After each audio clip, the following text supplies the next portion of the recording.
96.5. 6:59. Buenos días, dominicanos, dominicanas, ciudadanos y ciudadanas del mundo. Julio Martínez Pozo. Los comentarios de los temas más importantes en el programa de mayor influencia de la radio y la televisión nacionales. En este lunes 22 de marzo del año 2021.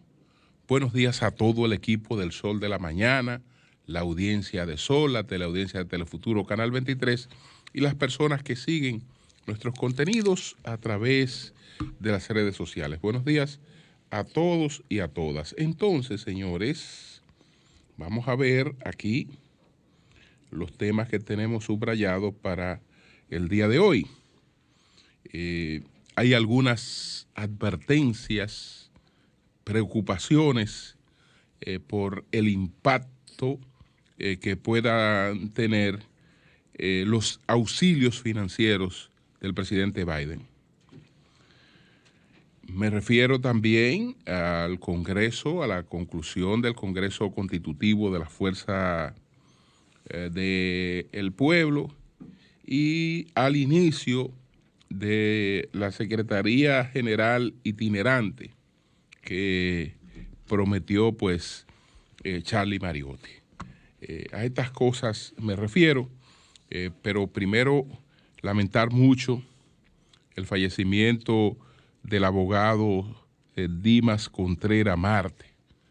Él era el consultor jurídico del Ministerio de Interior y Policía y lamentablemente falleció a causa del COVID-19, es decir, por complicaciones que se derivaron del COVID-19. Así es que nuestra solidaridad, nuestras condolencias a la familia y a sus compañeros en el Departamento Jurídico de Interior y Policía. También ayer, pues, se produjo una manifestación de esto que se ha denominado como Marcha Azul Celeste, que son los sectores que están objetando las tres causales. Ayer hicieron una manifestación, ellos tienen una programación de actividades que hace coincidencia con la Cuaresma, que es este periodo de preparación espiritual que tiene la liturgia católica de algunas iglesias protestantes también, que entonces arranca con el miércoles de ceniza y entonces concluye ya con la resurrección. Así es que esto es parte, ¿no?, de este tema que en estos momentos divide a la sociedad.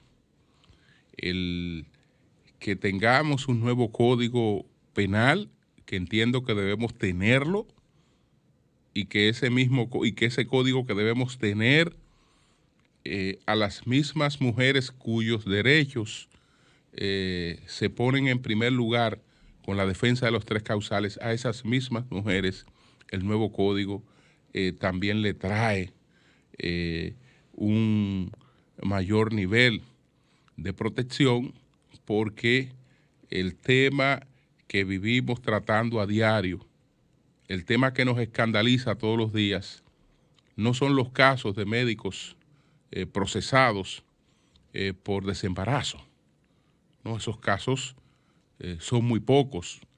Si han de existir y tienen que existir, pero son muy pocos, son tan escasos que su ventilación mediática es mínima, por no decir inexistente. La que sí se hace presente constantemente es la ventilación de los casos de feminicidios. Entonces, no sé si en aras de otra reivindicación que también puede ser importante, vamos a permitir que durante mayor tiempo un hombre pueda llegar a una casa, matar a su expareja, matar a la madre, matar a una vecina, matar a todo el que se encuentre, como ya ocurrió esto hace algunos años en San Francisco de Macorís, y ese caballero va a ser pues condenado por un solo de 4 o 5 crímenes cometidos, la mayoría de ellas mujeres, que entonces no merecerían que cuando menos su muerte se penalicen. Entonces, yo creo que se necesita todo, pero el todo es una cosa que se va ganando, que se va logrando en las sociedades de manera gradual. No debemos de estancar ningún avance en aras de que ese avance tiene que ser perfecto y tiene que tener todo lo que yo entiendo que tiene que tener, sino que nos mantengamos en el retroceso. Entonces, sobre todo cuando ya hay situaciones que escapan del manejo político cotidiano, que escapan del manejo político cotidiano y que la sociedad tiene que buscarle otra salida. Esto es un tema que no tiene salida mediante la imposición o mediante la creencia en una supuesta superioridad intelectual, que de este lado estamos los que creen en la ciencia, en la verdad científica, y del otro lado está el atraso, etcétera. No, eso no se resuelve así. Porque no es verdad que de un lado esté el atraso y que de otro lado está la ciencia. Yo creo que en este debate hay muchos puntos interesantes desde ambos lados que tienen que buscar la forma de confluencia, y no será nunca la de una imposición. Ahora, estancarnos, es decir, preferirlo el todo o nada, yo no creo que eso realmente nos aporte en muchos temas que hoy no son tratados como corresponde, porque el Código Penal es de otros tiempos, respondía a otras necesidades. Así es que ojalá que tengamos esa visión y podamos avanzar sin que nadie se sienta aplastado ni derrotado, porque no se trata de eso. Señores, la economía, Carlile le llama la ciencia lúgubre, por eso, porque es una actividad que es sumamente complicada, aunque aparenta sencilla, pero es sumamente complicada. Y entonces las cosas que tienen un impacto aparentemente solo positivo, no es verdad que tienen un impacto solo positivo. Con relación a todo el tema de la pandemia, pues hay una corriente en la que varios economistas estadounidenses, por ejemplo, como Paul Krugman, están planteando y han estado planteando siempre la necesidad de que el gobierno haga todo lo que tiene que hacer para enfrentar la crisis y posteriormente tenga preocupación por los déficits. Pero que los déficits serían mayores si la crisis no se enfrenta, y además está la prioridad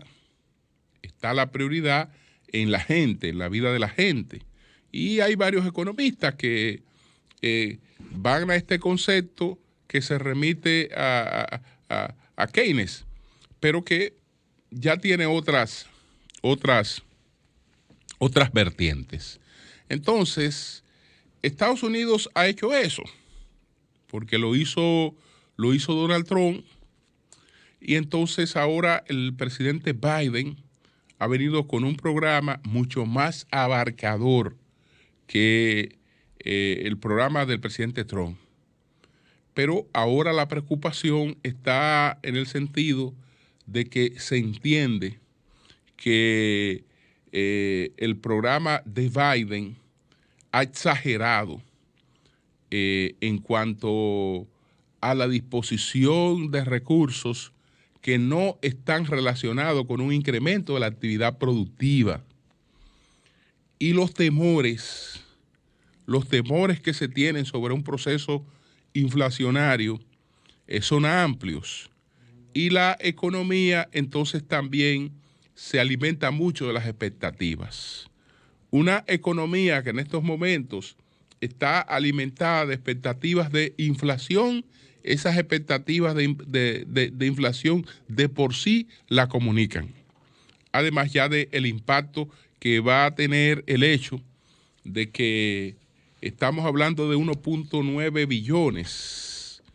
Si entendemos bien, estamos hablando de 1.900 millones de dólares para programas de ayudas sociales.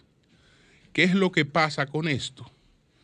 Que cuando yo recibo un ingreso producto de que estoy en una actividad productiva, yo estoy recibiendo un ingreso, pero mi ingreso le está legando un bien al mercado. Le está legando un bien al mercado, le está legando un beneficio al mercado, le está legando un servicio al mercado. Cuando yo recibo un bien, cuando yo recibo un beneficio, una ayuda, que no está asociada, que no está emparejada con un incremento de la actividad productiva, yo estoy poniendo recursos en manos de la gente que va a salir a gastar esos recursos, pero como no ha habido un incremento de la actividad productiva, porque esos recursos no tienen que ver nada con la actividad productiva, entonces viene el impacto inflacionario. Y con el impacto inflacionario, entonces, a más largo plazo, le estoy quitando a la gente todo lo que le di y más. Entonces, esa es la preocupación que han estado externando algunos economistas, incluso muy vinculados al partido demócrata, como Harry Schumer, por ejemplo, o Oliver Blanchard, que están muy preocupados porque entienden que este programa económico llega más allá de donde puede ser digerido por la economía sin un impacto inflacionario. Hay muchas cosas en la economía que son promesas, es decir, que en términos reales no existen, pero el hecho de que se crea que existen ya de por sí le da una existencia. El dinero se ha hecho cada vez más virtual. No solo que el Bitcoin es virtual, es que el dinero se ha hecho cada vez más virtual. Entonces, la realidad que teníamos en los Estados Unidos de América hasta antes de la pandemia era que más del 50% de los dólares que emite Estados Unidos no estaban en la economía estadounidense. No estaba en la economía estadounidense. Es decir, en Estados Unidos debían circular sobre el 40% de los dólares que se emiten en Estados Unidos. ¿Por qué? Porque para más de un 50% de la población no es necesario tener el dinero físico para el gasto. Entonces la otra parte del dinero estaba en la economía informal en gran parte del mundo, en la economía ilegal en gran parte del mundo, pero no de manera directa entre la gente.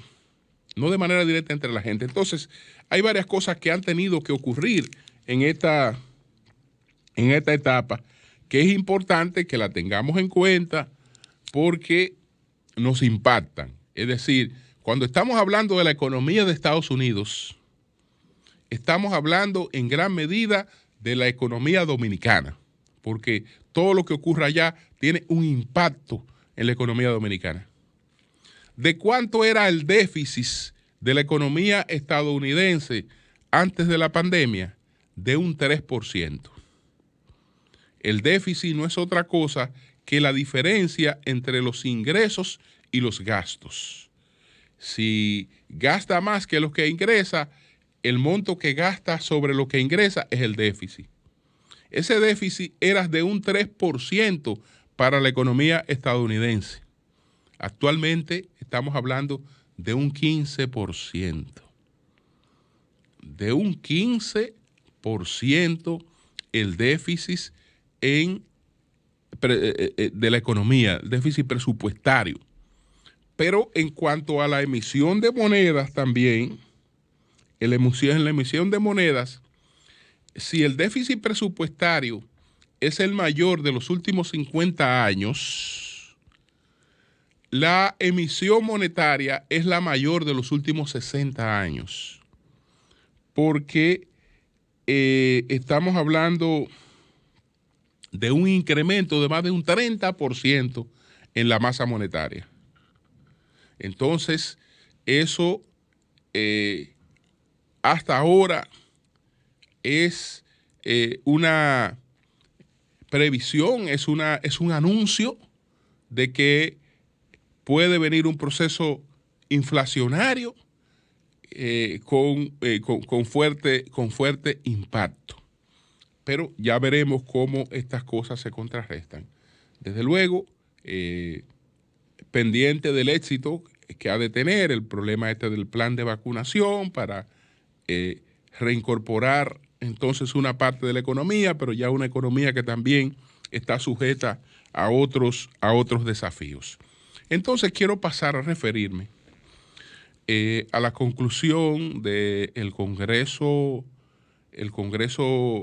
fundacional de la Fuerza del Pueblo, que se produjo en el día de ayer, el Congreso Constitutivo, profesor Juan Bosch de la Fuerza del Pueblo.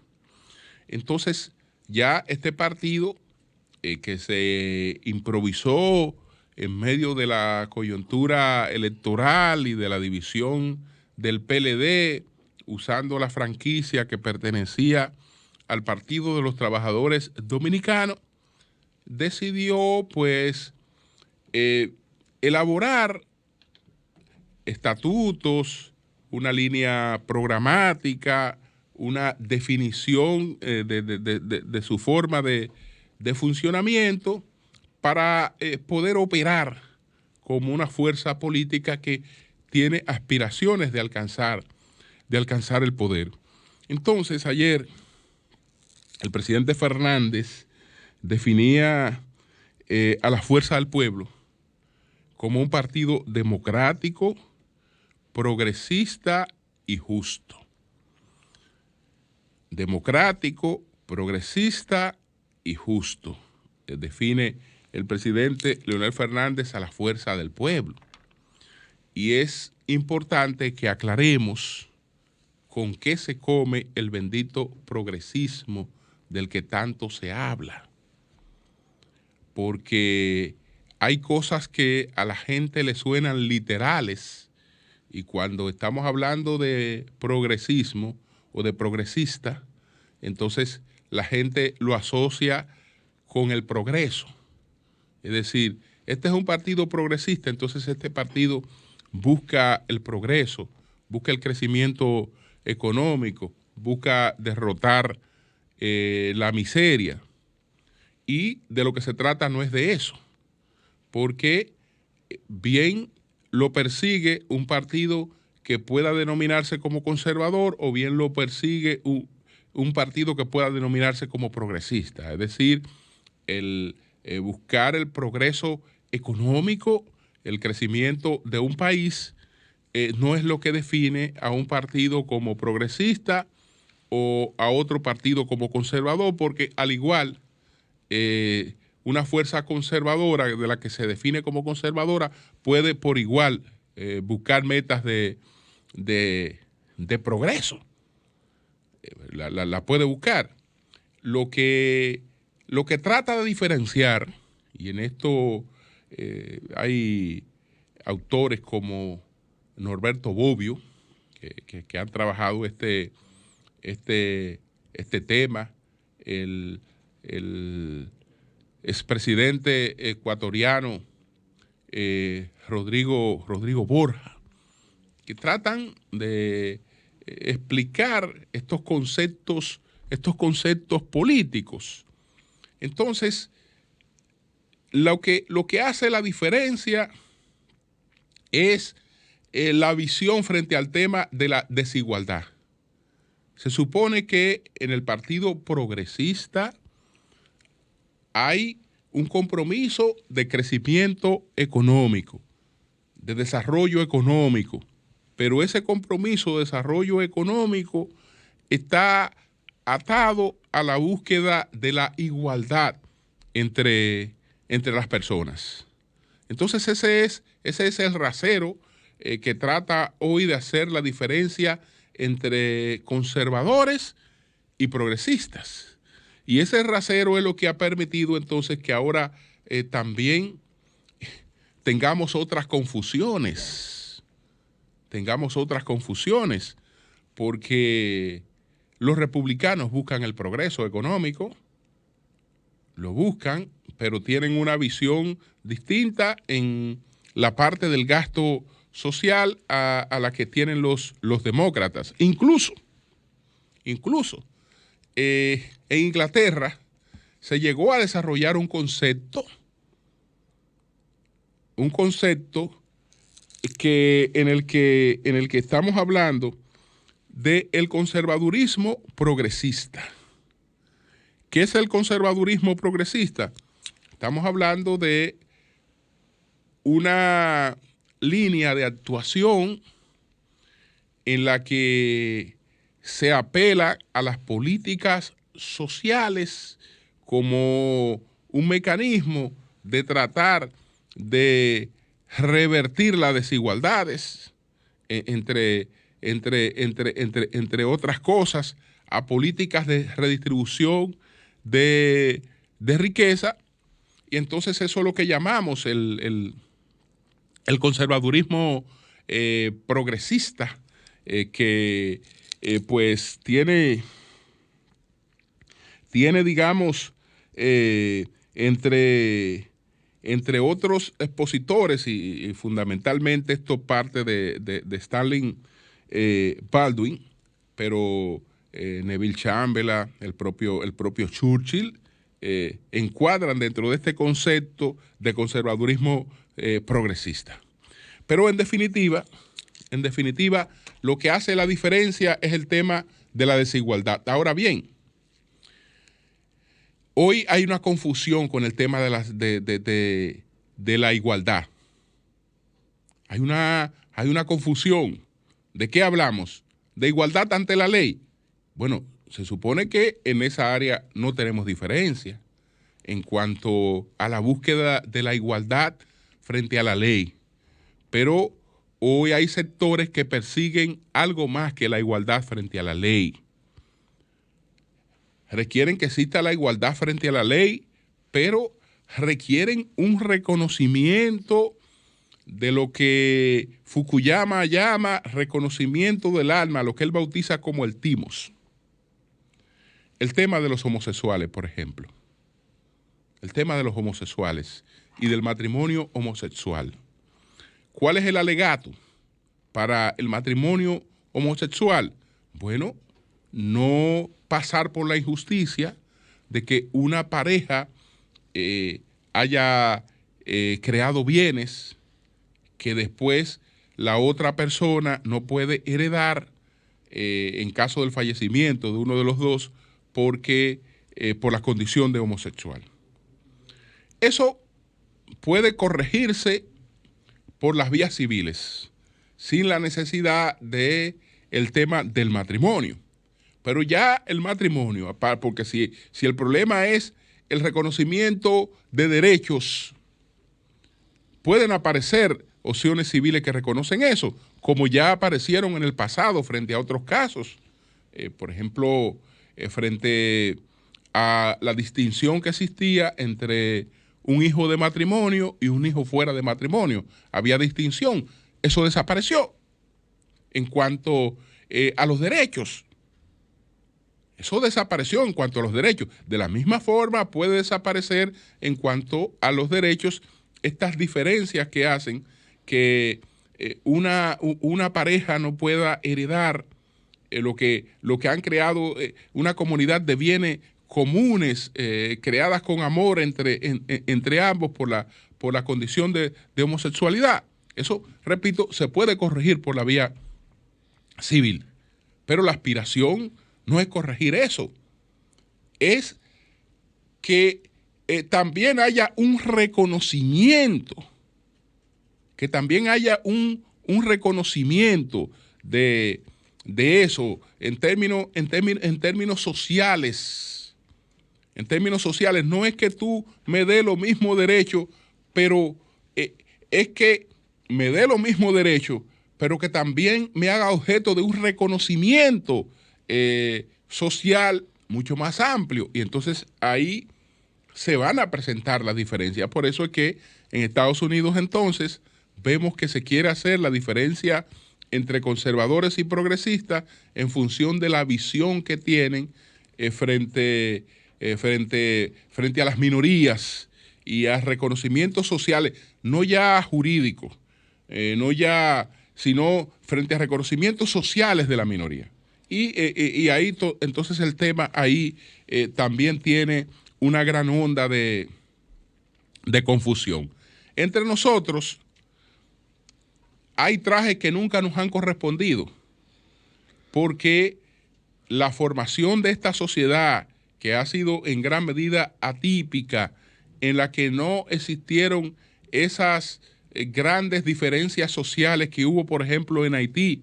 Estamos hablando de una sociedad como la nuestra, que en sus inicios, en los tiempos de la colonia, aunque hubo esclavitud, hubo maltrato a los indios, nosotros terminamos en unas condiciones sociales en las que amo y el servidor, para no decir el esclavo, porque no existía esa condición de esclavitud, pues comían la misma comida y tenían más o menos un trato muy parecido. No había esa diferenciación. No había esa diferenciación. Entonces, nuestra lectura es muy reduccionista, es muy caprichosa, es decir, aquí cualquiera se le antoja llamarte conservador, o a cualquiera se le antoja autodenominarse progresista, pero eso es muy antojadizo, es muy reduccionista, porque en nuestra propia historia le llamamos progresistas a quienes han tenido postura conservadora y le llamamos entonces conservadores a quienes han tenido postura progresista.